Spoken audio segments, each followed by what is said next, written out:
The ancient clock tower of Valdoria Palace struck midnight as Queen Isabel carefully made her way through the dimly lit corridors. Her silk slippers made no sound against the marble floors as she clutched a small leather portfolio against her chest. The palace, usually bustling with servants and courtiers, now lay in complete silence except for the distant sound of rain pattering against the tall windows. Isabel had waited 3 long months for this opportunity.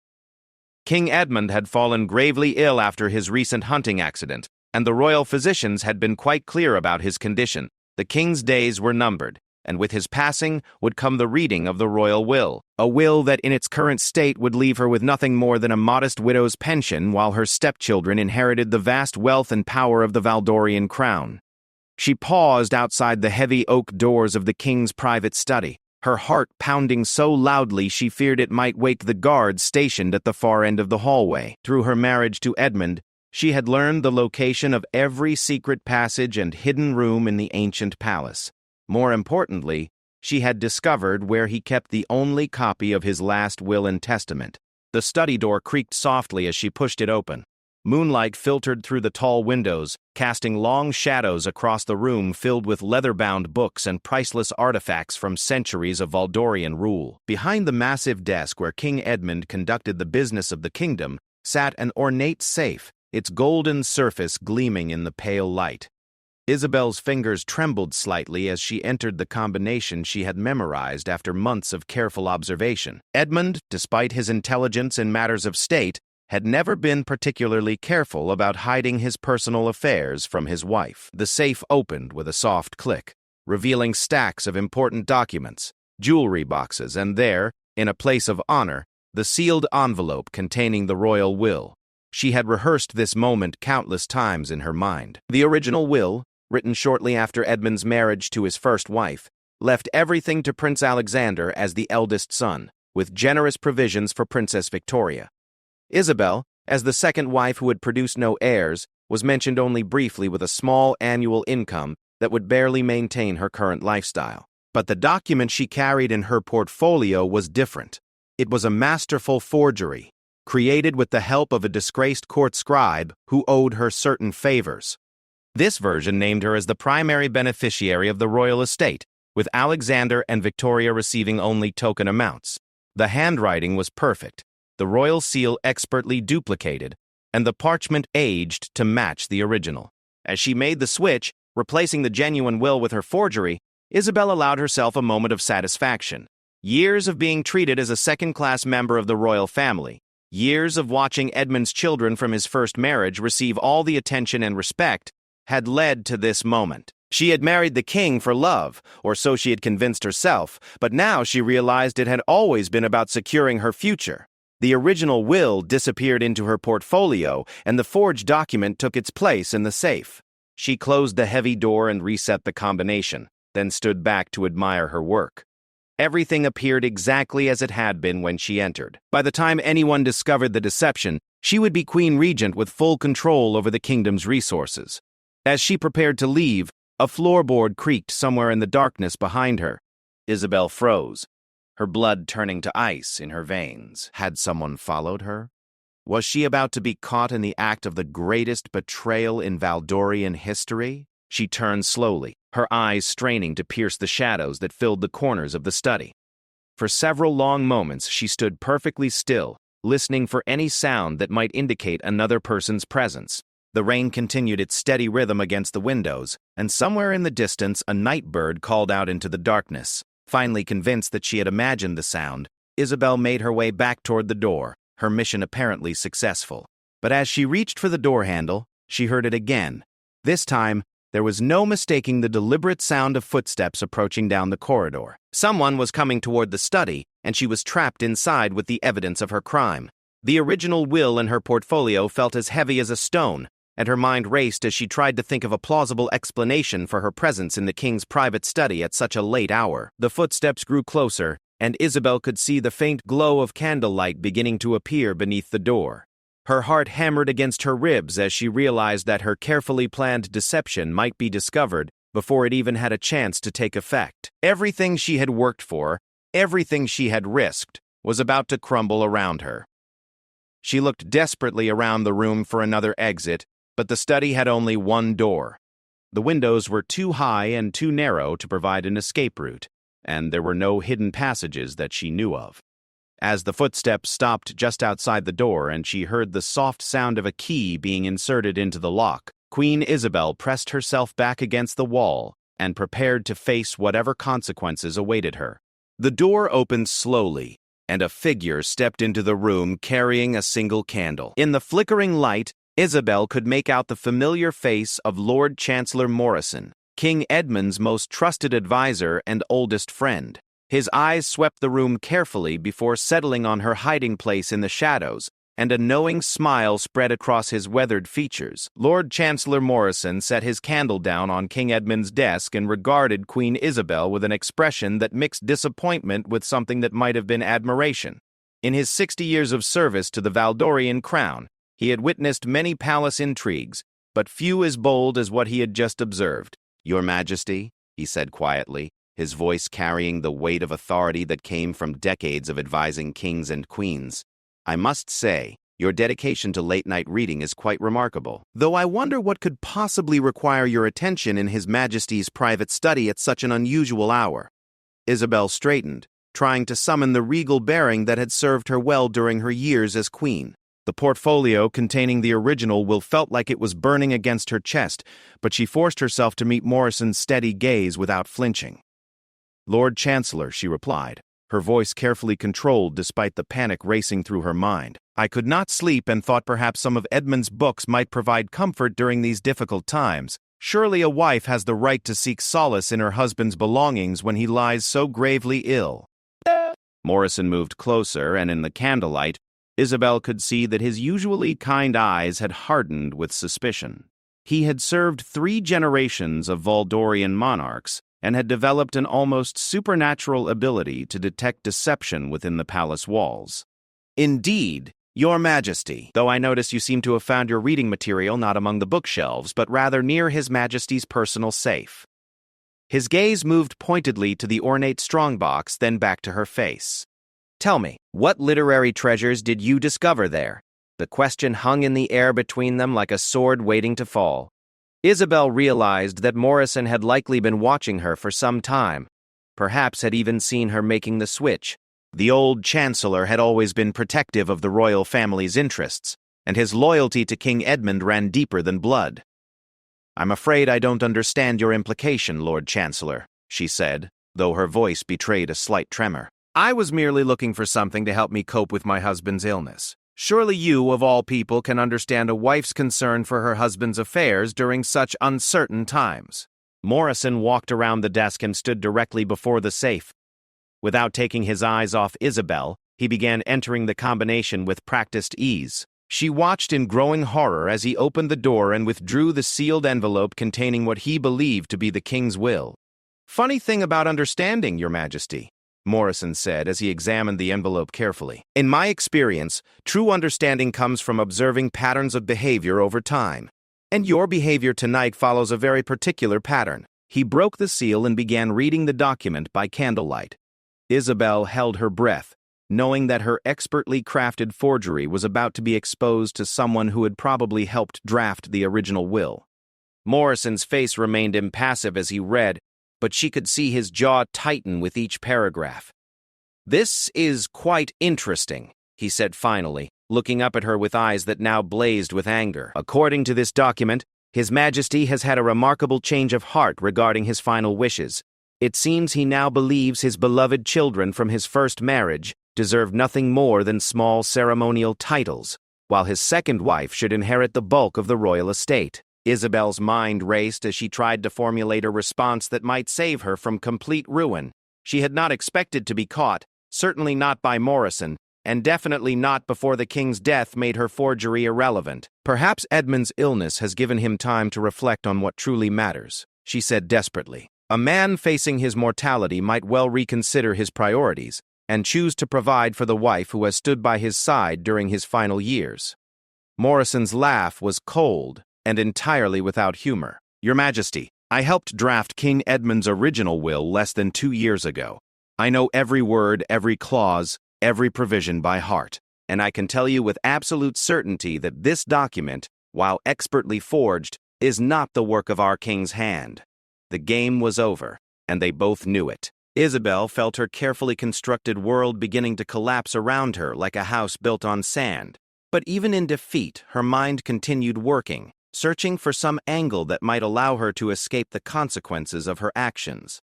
"You have no proof of your accusations," she said, though her voice lacked conviction. "This is the document that was in the king's safe. If you claim it's forged, then you must explain how such a thing could have occurred under your supposedly watchful eye." Morrison walked to the window and stood looking out at the rain-soaked palace grounds. For several long moments he remained silent, and Isabel began to hope that perhaps she had found a weakness in his position. "The proof, Your Majesty, lies in your possession," he said finally, turning back to face her. "I assume the original will is somewhere on your person, probably in that portfolio you've been clutching so tightly." A simple search would resolve this matter quite definitively. Isabel's hand instinctively tightened on the leather case. The original will was indeed inside, and she knew that its discovery would mean her immediate downfall. But surrendering it voluntarily would be tantamount to confession, and she was not yet ready to abandon all hope of escape. "I will not submit to such treatment," she declared, drawing herself up to her full height. "I am Queen of Valdoria, and I demand the respect that position commands. Your accusations are based on nothing more than suspicion and prejudiced against a woman who has always been seen as an outsider in this family." Morrison's expression softened slightly, and for a moment she saw a trace of the kindly advisor who had welcomed her to court when she first married Edmund. But the moment passed quickly, replaced by the stern resolve of a man who had sworn to protect the crown above all else. "Your Majesty, you leave me no choice but to summon the palace guards and have this matter investigated properly. I had hoped we might resolve this quietly, but your continued denials make that impossible." As he reached for the bell that would bring the guards running, Isabel realized that her time was running out. Soon the entire palace would know of her attempted deception, and her reputation would be destroyed forever. Worse still, Prince Alexander and Princess Victoria would learn that their stepmother had tried to rob them of their rightful inheritance. Any chance of maintaining a relationship with Edmund's children would be lost forever. The sound of approaching footsteps in the corridor grew louder as Morrison's hand hovered over the bell that would seal Isabel's fate. But before he could pull the cord, the Queen made a decision that surprised them both. With trembling hands, she opened her leather portfolio and withdrew the original will, placing it on King Edmund's desk with a gesture that seemed to drain all the fight out of her. "Wait," she whispered, her voice barely audible above the rain still pattering against the windows.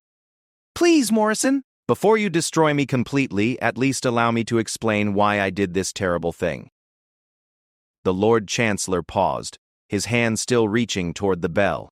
In all his years of service, he had learned that understanding the motivations behind palace intrigues was often as important as stopping them.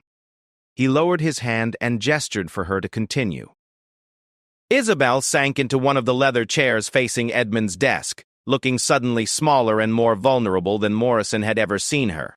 The regal mask she had worn for years seemed to dissolve, revealing a frightened woman who had gambled everything on a desperate plan. "You must understand, I never intended for things to go this far," she began, her eyes fixed on her hands folded in her lap. "When I married Edmund, I truly believed it was for love. He was so different from the other men who had courted me, so genuine and kind. I thought I could be happy as his queen, helping him rule wisely, and perhaps giving him more children to continue the royal line." Morrison remained standing, but his posture softened slightly as he listened. He had been present at the royal wedding 5 years ago, and had indeed observed what appeared to be genuine affection between the king and his new bride.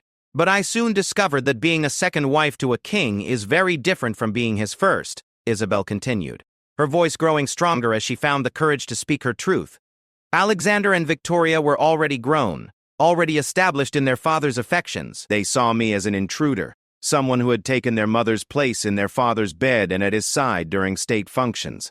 She looked up at Morrison, her eyes glistening with unshed tears. "I tried so hard to win their acceptance, to find my place in this family, but every gesture I made was viewed with suspicion.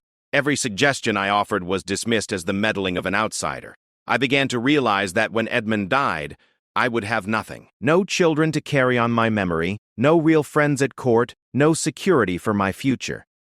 Morrison found himself reluctantly sympathetic to her plight, though he remained firm in his loyalty to the crown. The politics of royal succession were indeed harsh on those who found themselves on the periphery of power when the throne changed hands.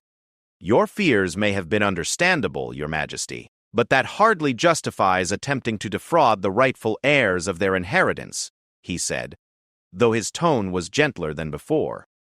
Prince Alexander has been groomed since birth to rule Valdoria. Princess Victoria has dedicated her life to serving the people of this kingdom. They have earned their father's trust and his provisions for their future. Isabel nodded slowly, accepting the truth of his words even as they wounded her. You're right, of course. I know what I did was wrong, but I was so frightened of what would become of me. I've heard the stories of what happens to queens who outlive their usefulness.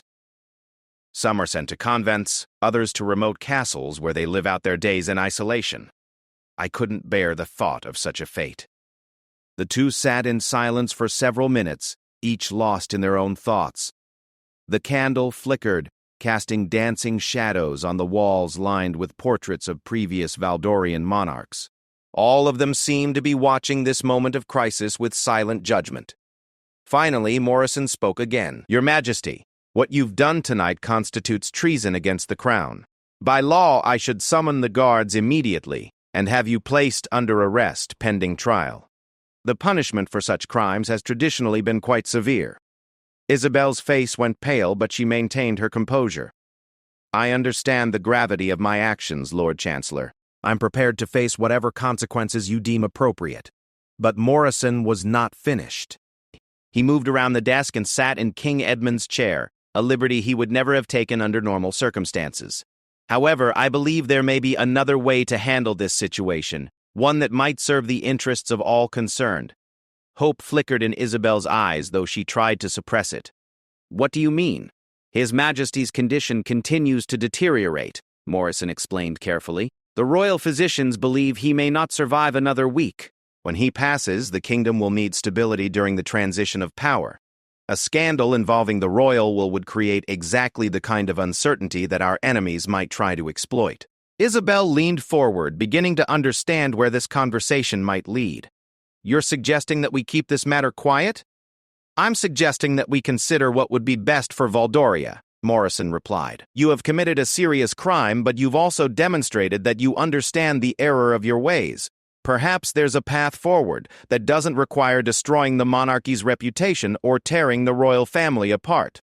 The Queen's mind raced as she considered the implications of his words. Was Morrison offering her a chance at redemption, or was this some kind of trap designed to make her confession more complete? What would such a path require of me? She asked cautiously. Morrison stood and walked to the safe, placing the original will back in its proper place before turning to face her again. First, you would need to destroy that forgery completely. Every trace of it must disappear as if it never existed. Second, you would publicly support Prince Alexander's claim to the throne and Princess Victoria's rights as outlined in their father's true will. Third, you would accept whatever provisions His Majesty has made for your future without complaint or attempt to contest them. Isabel considered his terms carefully. They were not as harsh as she had expected, but they would effectively end any hope she had of securing her financial future through deception. And in return? She asked. In return, this conversation never happened. Your reputation remains intact, your position as queen is respected until His Majesty's passing, and you're treated with the dignity befitting Edmund's widow. But make no mistake, Your Majesty, this is the only opportunity for mercy you will receive. Any future attempts to subvert the royal succession will result in immediate exposure and punishment. The Queen stared at the forged will lying on the desk between them. It represented months of planning, considerable expense, and enormous risk. But she also recognized that Morrison was offering her something far more valuable than money, the chance to preserve what remained of her honor and her place in the royal family. 3 days after her midnight encounter with Lord Chancellor Morrison, Queen Isabel stood at the tall windows of her private chambers, watching the sunrise paint the palace gardens in shades of gold and amber. The forged will had been burned to ashes in her fireplace, and with it had gone her dreams of controlling the Valdorian throne. But surprisingly, she found herself feeling something she hadn't experienced in years, a sense of peace. The sound of urgent footsteps in the corridor outside broke her reverie. She turned as her lady-in-waiting, Sarah, burst through the door, with tears streaming down her face. "Your Majesty," Sarah gasped, struggling to catch her breath. "The king, His Majesty, has taken a turn for the worse. The physicians say you should come immediately." Isabel's heart clenched with genuine fear and sorrow. Despite everything that had transpired between them, despite her desperate attempt to steal his children's inheritance, she had truly loved Edmund. The thought of losing him filled her with a pain that had nothing to do with politics or power. She followed Sarah through the palace corridors, now bustling with servants and courtiers who spoke in hushed, worried tones. Word of the king's declining condition was spreading rapidly, and already she could see the subtle signs of a court preparing for a change in leadership. Certain nobles who had rarely paid her attention were now offering respectful nods, while others seemed to be avoiding her gaze entirely. The royal bedchamber was dimly lit, with heavy curtains drawn to block out the morning light. King Edmund lay propped up against silk pillows, his face pale and drawn but his eyes still alert. Prince Alexander knelt beside the bed, holding his father's hand, while Princess Victoria stood at the foot of the bed, her own eyes red with barely contained tears. Both of Edmund's children looked up as Isabel entered the room. For a moment the air was thick with unspoken tension. Alexander's expression was carefully neutral, while Victoria's showed a mixture of grief and something that might have been accusation. Isabel wondered if somehow they had learned of her midnight betrayal, but Morrison had given his word that the matter would remain between them. "My dear," King Edmund said weakly, extending his free hand toward his wife. "Come, sit with me." Isabel took his hand and settled into the chair beside his bed, acutely aware of being watched by his children. Whatever they thought of her personally, she was still their father's wife and deserved to be present during these final moments. "The physicians tell me I don't have much time," Edmund continued, his voice barely above a whisper. "There are things I need to say while I still can." He turned his gaze to Prince Alexander. "My son, you are ready to be king. I've watched you grow into a man of wisdom and integrity. Baldoria will be safe in your hands." Alexander squeezed his father's hand, unable to speak through his emotion. Edmund then looked at his daughter. "Victoria, my dear, you have your mother's heart and your own brilliant mind. Whatever path you choose in life, I know you'll serve our people well." Finally, his eyes settled on Isabel. "And you, my love, have brought me happiness in ways I never expected after your mother died," he said, addressing both her and his children. "I know it hasn't always been easy, joining our family when Alexander and Victoria were already grown. But I want you to know that you've made these final years some of the best of my life."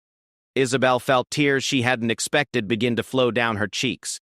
Here was the man she had tried to betray, speaking to her with such kindness and love that she felt ashamed of every moment she had doubted his affection for her. "Edmund," she whispered, "I need to tell you something. I've made terrible mistakes, and I'm not sure I deserve your forgiveness." The king's eyes searched her face with the penetrating intelligence that had made him such an effective ruler. "We all make mistakes, my dear. What matters is what we learn from them and how we choose to move forward." At that moment, Lord Chancellor Morrison entered the room carrying a leather portfolio. He approached the bed with the solemn bearing of a man about to perform one of the most important duties of his long career. "Your Majesty," Morrison said formally, "given your condition, the council believes it would be wise to review your final testament and ensure all arrangements are in order." Edmund nodded weakly. "Yes, of course. Alexander, Victoria, Isabel. I want you all to hear this together so there can be no questions about my intentions." Morrison opened the portfolio and withdrew the original will, the very document that Isabel had stolen, and then returned just 3 nights before. As he began to read the formal legal language, she found herself holding her breath despite knowing what the document contained. The provisions were exactly as she had expected. Prince Alexander would inherit the throne and the vast majority of the royal estate. Princess Victoria would receive substantial holdings of her own, enough to ensure her independence and ability to contribute to the kingdom's welfare.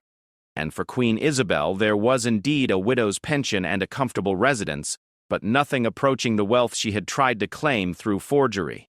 When Morrison finished reading, the room fell silent except for the king's labored breathing. Edmund looked at each of them in turn, as if gauging their reactions to his final wishes. "I know some of you might feel these arrangements are unfair in one way or another," he said quietly.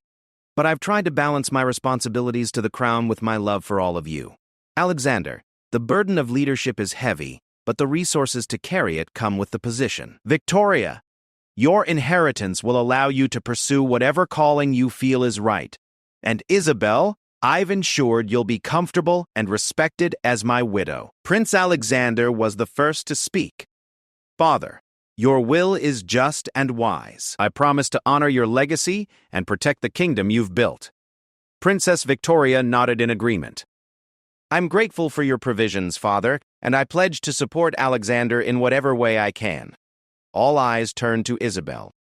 This was the moment Morrison had prepared her for, the test of whether she would accept Edmund's true wishes or create controversy that could damage the royal transition. She looked around the room at the faces watching her, then back at her dying husband.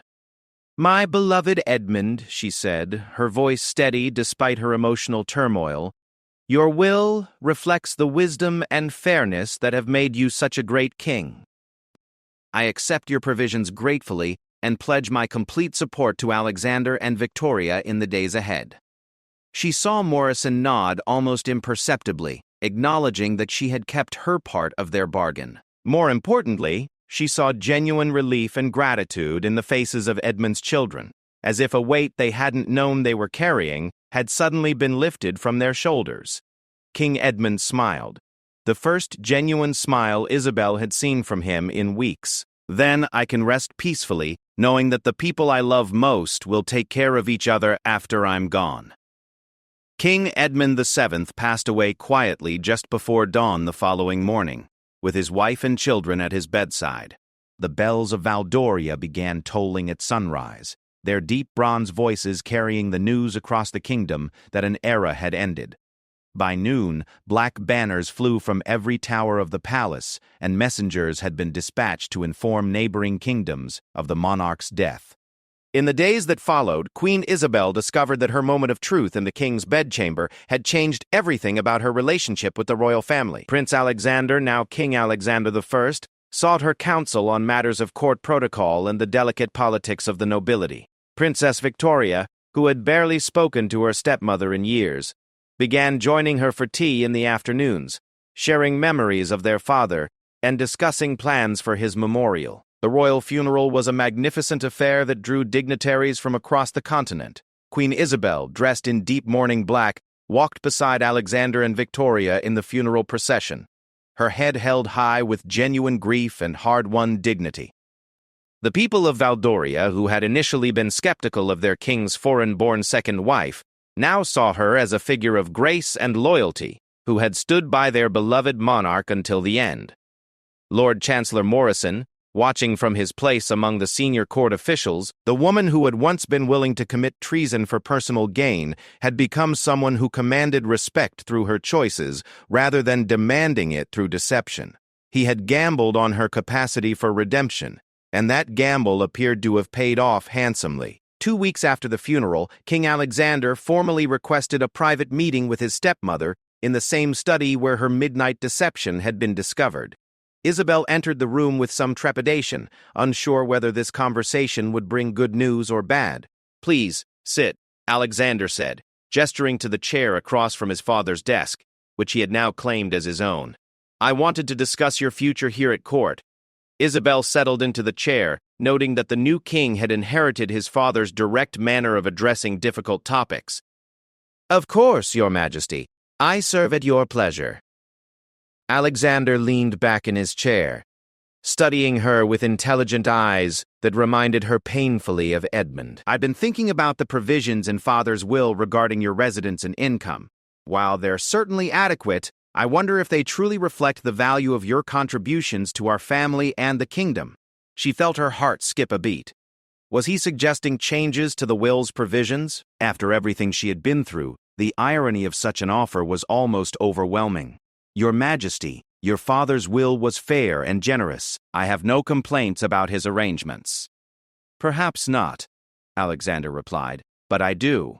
You see, Victoria and I have been discussing the transition period and the challenges ahead. A new monarch always faces questions about legitimacy, especially from nobles who might prefer a different successor.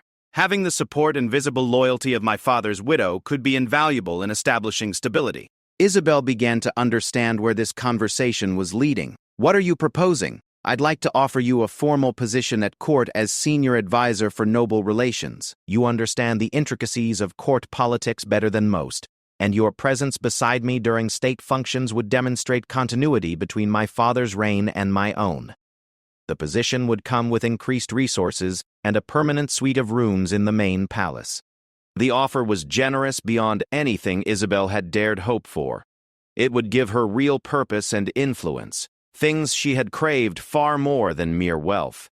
But she also recognized the test hidden within Alexander's proposal. Your Majesty, I'm deeply honored by your confidence in me.